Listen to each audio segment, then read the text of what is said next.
Good morning, good afternoon, good evening. I hope you're well. My name is Alex, and this is Slumbertime Podcast. I'm going to go ahead and start this with a very unpopular opinion. I don't really care for The Lord of the Rings, partially because there is so much to sit through, and personally, I wanted a more streamlined version of these movies that is just as enjoyable, but without the time commitment.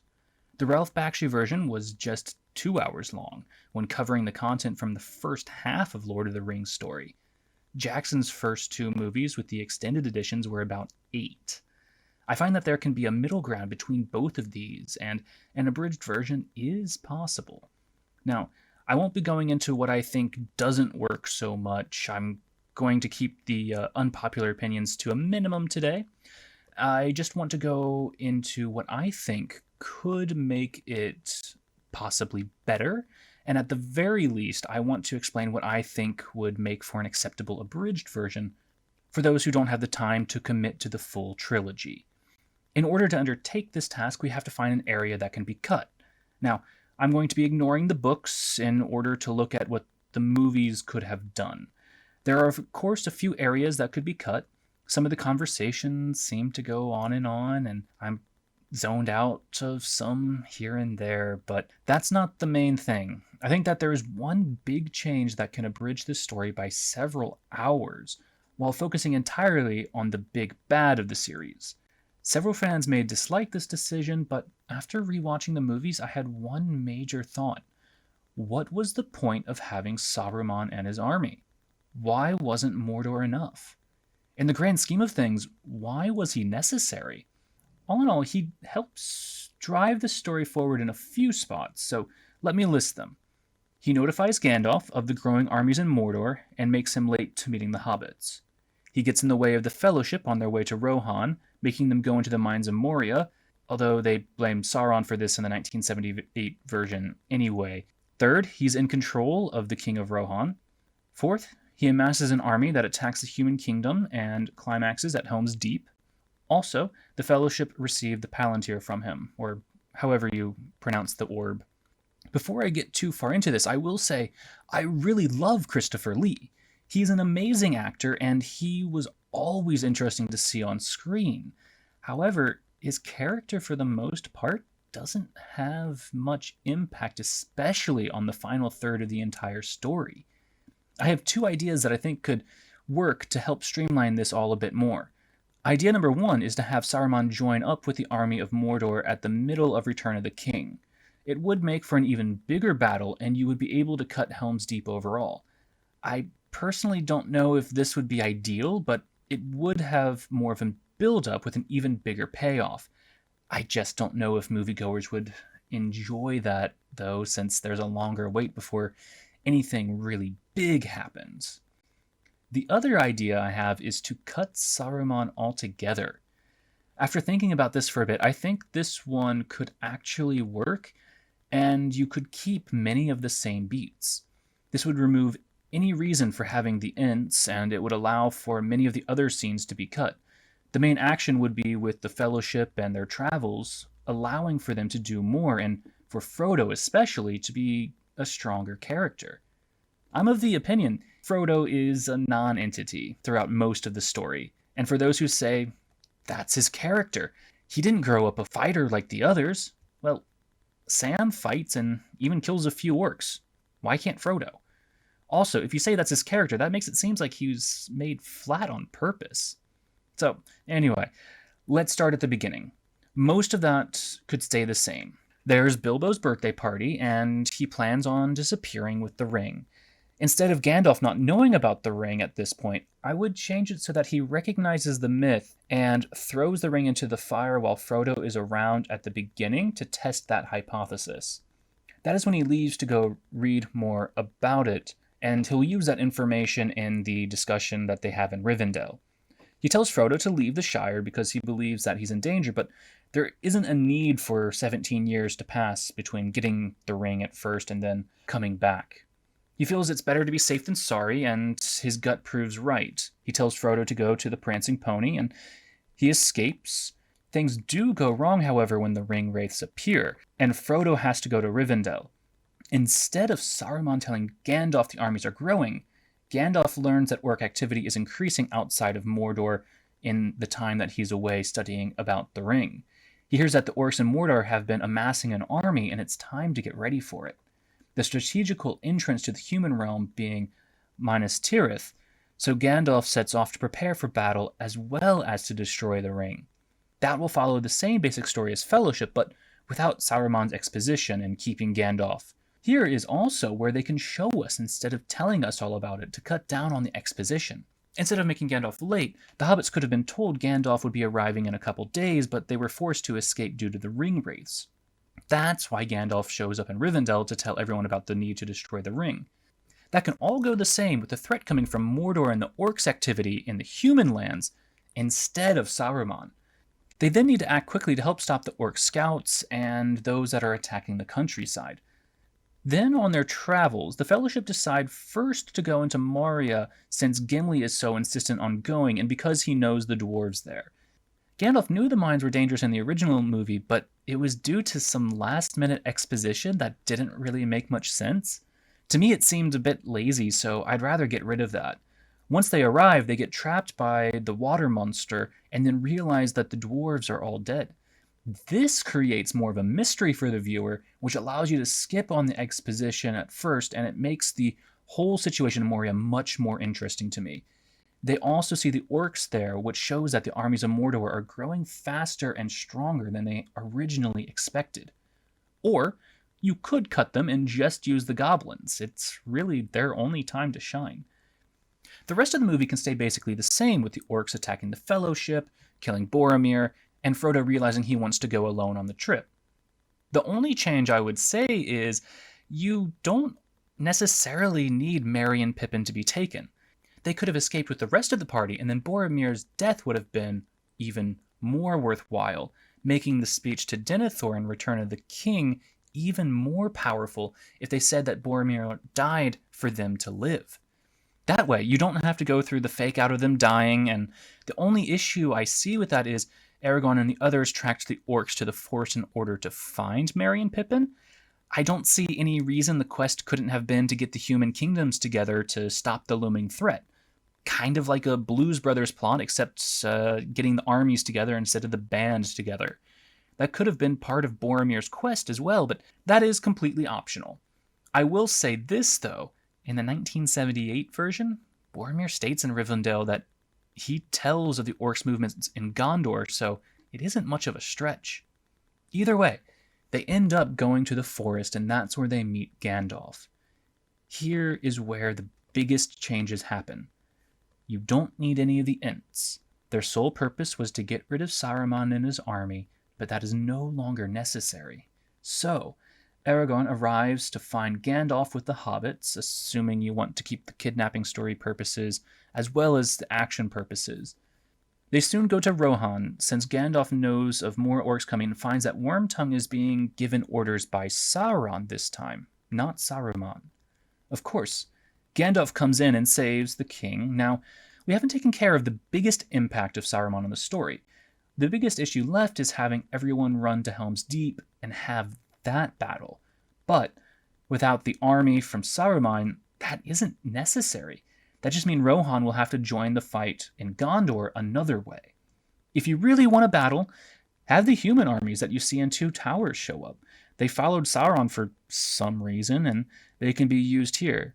Otherwise, just say the orcs were from Mordor. It's an easy change. You could also have the King of Rohan already in Helm's Deep so they don't have to run away. But I don't really think that is absolutely necessary.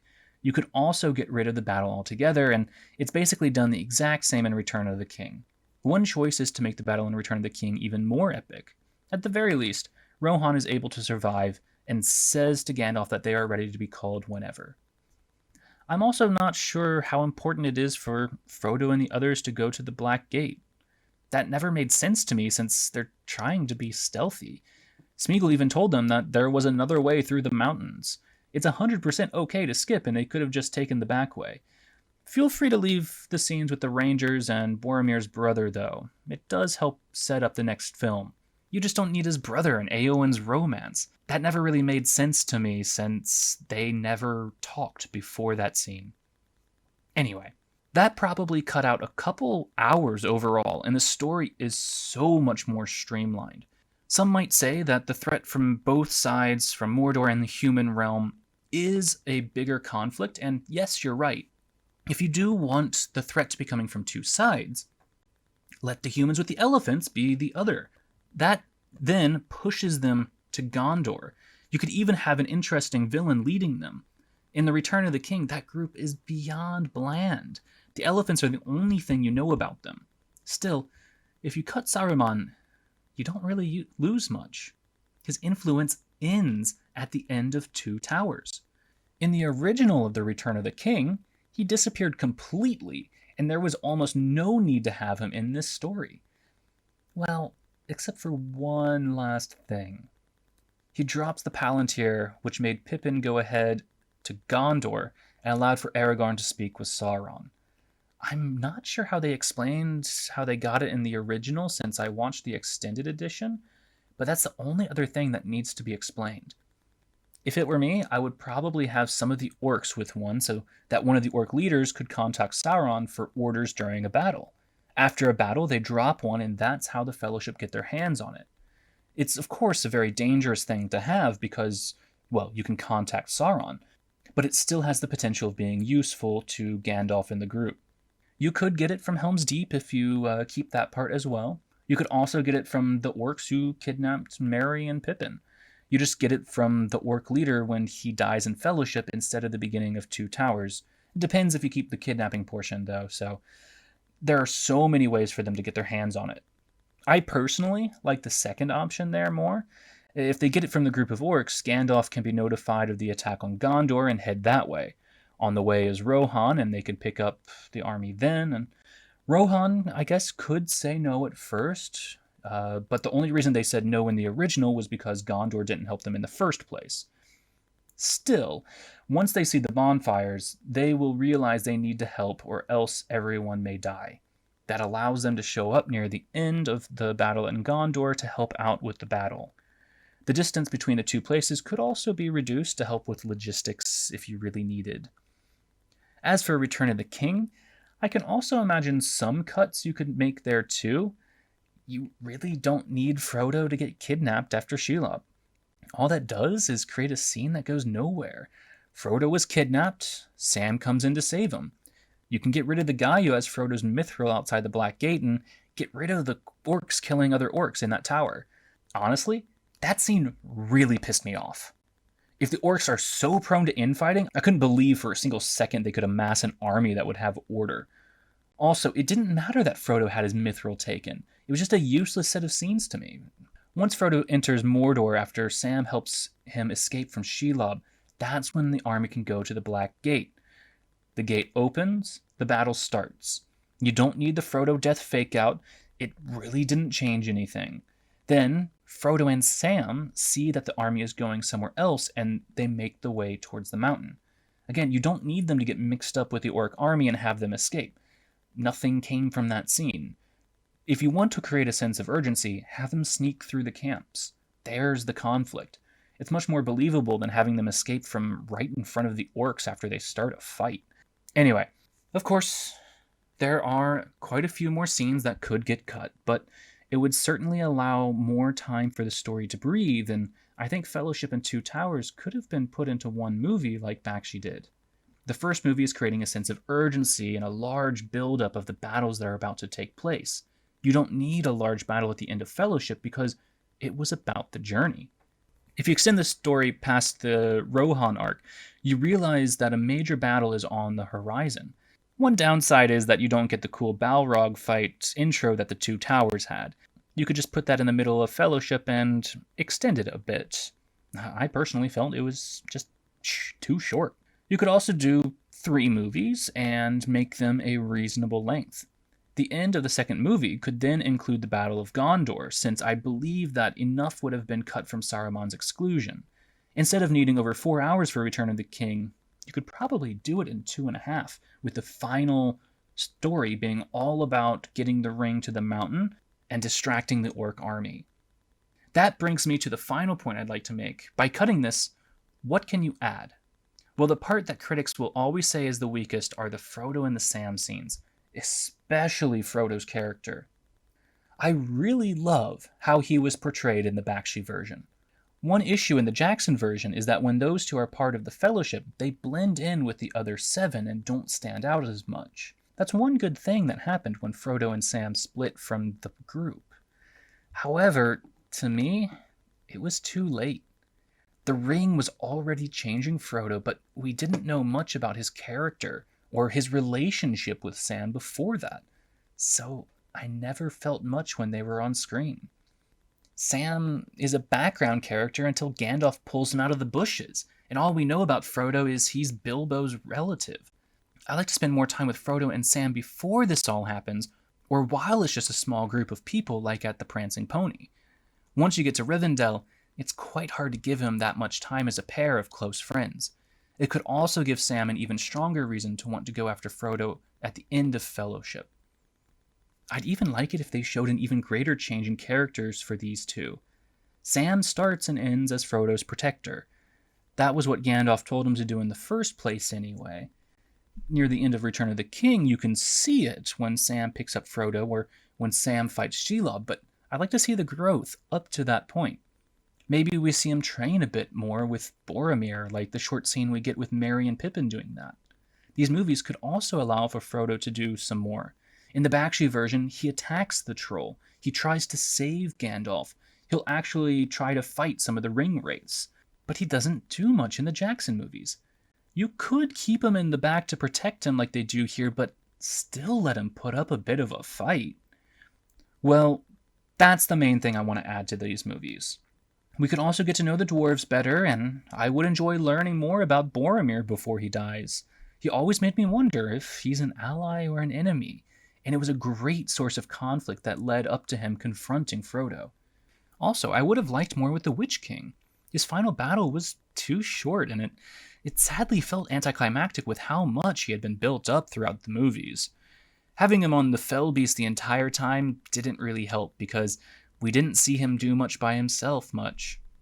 So, that's my idea of abridging Lord of the Rings. What do you think about it? Do you find this to be a suitable way to abridge these movies, or am I missing something completely? Again, I am just looking at the movies themselves, and I'm not concerned much with the books. The books might have explained things a little bit more, and they might have even created an even bigger impact that Saruman had in the final third. But for what I see here, Saruman isn't such a necessary character. Well, thank you very much for joining me today. That will be it for this week. Next week, I think I'll be doing my top 10 overrated movies. If you have any recommendations or if you have any requests for future podcasts, please let me know. Last thing, just remember, we're here and we're listening.